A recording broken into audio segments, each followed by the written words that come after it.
நடிகை தேவயானி அவர்களை ஸ்க்ரீனில் வர்ணிச்சு பாடிய பாடகரில் ஹரிஹரன் மாதிரி ஒரு பாடகர் இல்லைன்னே சொல்லலாம். இந்த கூட்டணியில் வந்த ஒரு டாப் 5 சாங்ஸை பற்றி இந்த பதிவில் நம்ம பார்ப்போம். சாங் நம்பர் 5, ஒரு தேவதை வந்து விட்டார் என்னை. சாங் நம்பர் 4 வந்து பார்த்தீங்கன்னா ஹரிஹரன் அவர்கள் இந்த பாடல் மூலமாக தேவயானி அவர்களை ஒவ்வொரு இளைஞருடைய மனதிலுமே பதிய வச்சிருப்பாரு. முதம் போல் வந்த குமரியே முகம் குங்குமமா சிவ. சாங் நம்பர் 3 வந்து பார்த்தீங்கன்னா ஹரிஹரன் குரல்ல இந்த பாடல்லாம் கேட்கும்போது தேவயானி அவர்கள் மேலே இயல்பாகவே காதல் வந்துருங்க.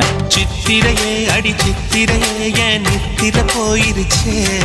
சாங் நம்பர் 2 வந்து பார்த்தீங்கன்னா இந்த பாடலாம் வெளிவரும்போது தேவயானி அவர்கள் தான் தமிழ் சினிமாவில் உச்சத்தில் இருந்தாங்க.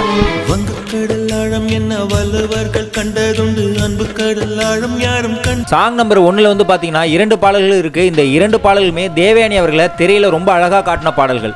நான் வானவில்லையே பார்த்தேன் அதை